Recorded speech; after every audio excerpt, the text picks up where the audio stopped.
Present జనరేషన్లో ప్రియురాలు ఏదైనా కావాలని అడిగినప్పుడు దానికోసం ఎంత కష్టమైనా సరే ఆ కోరికను నెరవేరుస్తారు అబ్బాయిలు. అయితే కొంతమంది మాత్రం తమ ప్రేమ కోసం ప్రాణాలని కూడా లెక్క చేయరు, ఎంతటి సాహసానికైనా ఒడుదిరగరు.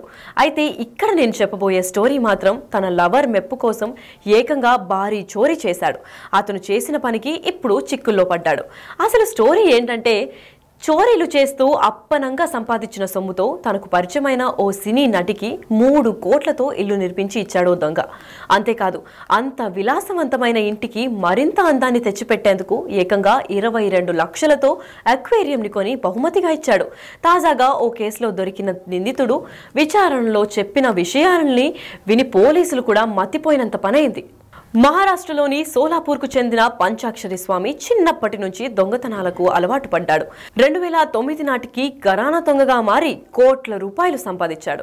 2014-15 సమయంలో ప్రముఖ సినీ నటి స్వామికి పరిచయం అయింది. అయితే ఆమె కోసం కోట్ల ఖర్చు చేసి ఇల్లు నిర్మించాడు. అంతేకాదు, కోల్కతాలో 3 కోట్ల రూపాయలు ఖర్చు చేసి ఓ విలాసవంతమైన ఇల్లు నిర్మించి తనకు బహుమతిగా ఇచ్చాడు. అందులో పెట్టేందుకు 22 లక్షల విలువైన అక్వేరియంని కూడా గిఫ్ట్ ఇచ్చాడు. ఈ క్రమంలో 2016లో ఓ చోరీ కేసులో గుజరాత్ పోలీసులు స్వామిని అరెస్ట్ చేశారు. ఆ కేసులో 6 ఏళ్లు జైలు శిక్ష అనుభవించి బయటకు వచ్చాడు. గత ఏడాది బెంగళూరుకు మకాం మార్చి తిరిగి దొంగతనాలు మొదలుపెట్టాడు. జనవరి 9 మడివాల ప్రాంతంలో చోరీ చేశాడు. దర్యాప్తు ప్రారంభించిన పోలీసులు నిందితుడిని అదుపులోకి తీసుకున్నారు. విచారణలో అతడు చెప్పింది విని పోలీసులు నోరెళ్లపెట్టారు.